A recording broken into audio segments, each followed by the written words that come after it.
The supermarket had an aisle of imported wine, a fancy cheese island, and even an Instagram corner with a neon sign. Your experience deserves the best. That's where Rogério walked in, pushing his cart slowly, very overweight, black, a knee prosthesis squeaking at every step.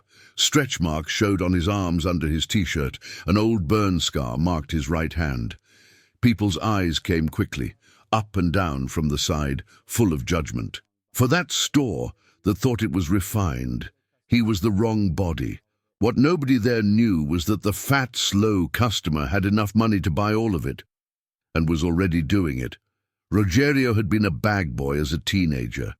He knew what it felt like to stand for 10 hours, hearing "Hurry up, kid," while plastic sliced his fingers. Years later, he became a cashier, heard jokes about giving the wrong change, got yelled at for mistakes that weren't his. The burn came from an industrial fryer, the knee prosthesis from an accident in a badly organized warehouse. Tired of being exploited, he started studying at night, got into logistics, built his own company, grew into a distributor for supermarkets all over the country. When the owner of that chain put some stores up for sale, the strongest offer came from the ex-bag boy they would never hire again. That morning, Rogério decided to visit one of the stores included in the deal as a regular customer. No suit, no luxury car at the door. He ordered a ride, got out on the sidewalk with a reusable bag in his hand, and walked in, feeling the cold air conditioning hit his sweaty face. Right at the entrance, a credit card promoter with a trained smile and a tablet in hand looked at him, did the math in 1 second, and turned his body away. He chose to approach an influencer in expensive leggings, new phone in hand. Rogério walked through the store slowly, stopping to read labels, checking prices. The prosthesis in his knee made a quiet but constant sound. At the butcher counter, the attendant sighed loudly when he asked to have the meat packed into smaller portions. "Sir, if everyone wants it their own way, the line doesn't move, you know?" In the grains aisle, a child almost ran into his cart. The mother pulled the kid back and whispered, loud enough, "Watch where you're going. Do you want to end up like that when you grow up?" He pretended not to hear, but he did. He always did. At checkout, he chose a line that looked shorter. He opened his backpack and started separating items slowly. Frozen food together, heavy items at the bottom, fruit last. The prosthesis made movement harder. The burned hand didn't have the same grip. The cashier looked at the clock and rolled her eyes. The packer, young and restless, said loudly, "If he were fitness, he'd have left half an hour ago already." Then laughed like it was just a buddy joke. Some people in line laughed with him. Others just gave that little side smile, complicit. A security guard walked by closer than needed, keeping an eye on the backpack, on the big body, on the slow way he moved. Rogério felt the old movie playing again. He wasn't a customer, he was a suspect, and a nuisance.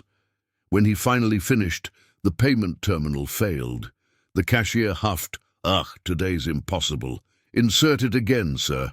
He repeated the process calmly.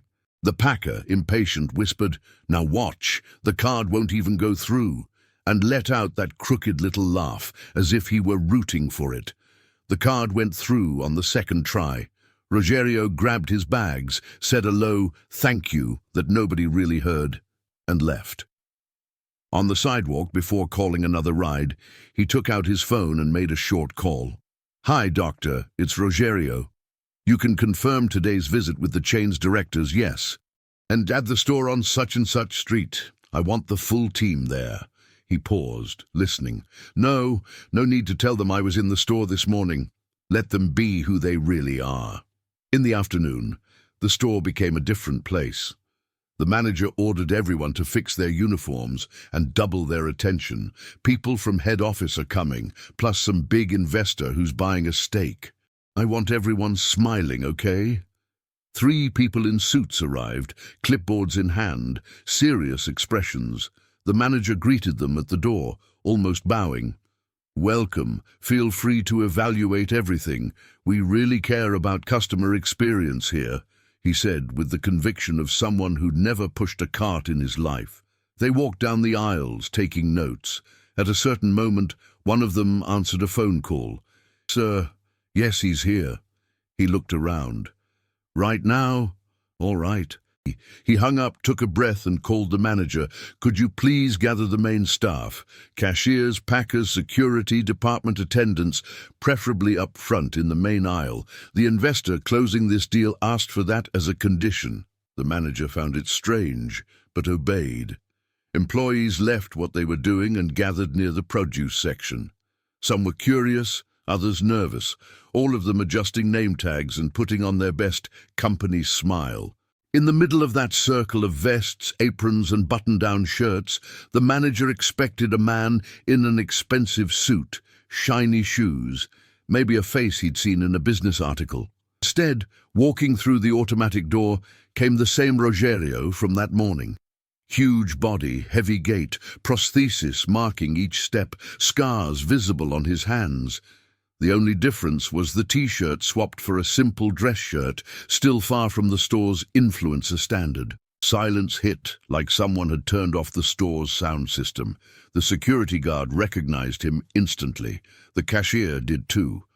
The packer lowered his eyes, remembering the joke at checkout. One of the suited men stepped forward. "Everyone, this is Mr. Rogério.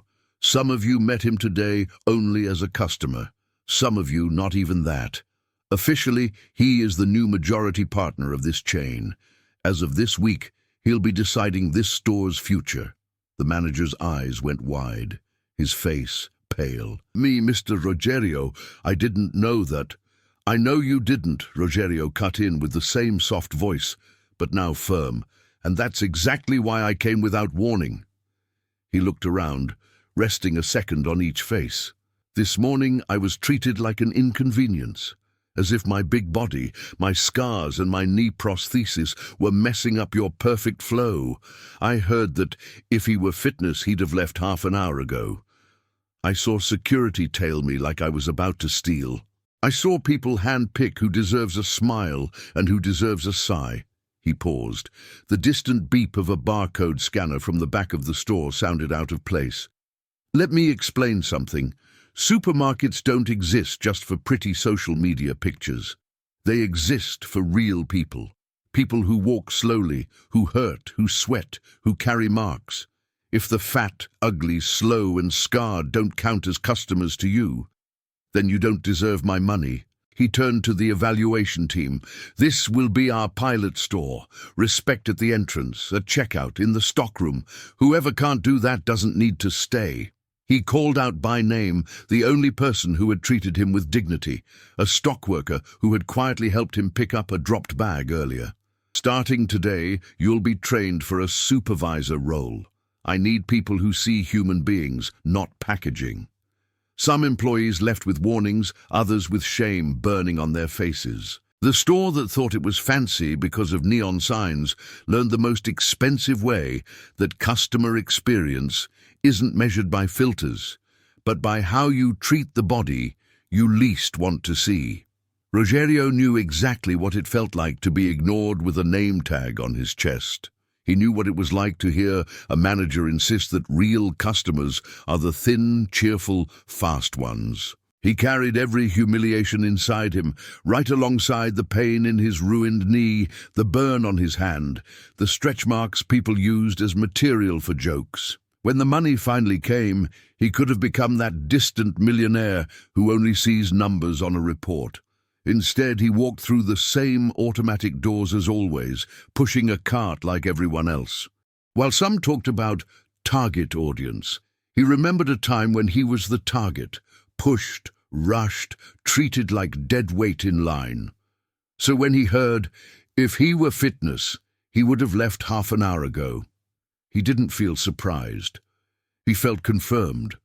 It was exactly that mindset he wanted to hunt down inside the chain he was buying. Maybe you've also been the wrong body in the right place. The customer everyone serves with bad grace. The person who ruins the perfect picture. If Rogério's story hit something inside you, write in the comments, "I am not dead weight, I am a customer." Subscribe to Unstoppable Underrated. Send this video to someone who keeps apologizing for existing in narrow aisles. And remember, a lot of stores and companies are still standing only because people like Rogério keep coming back, even when the whole world is telling them to walk faster.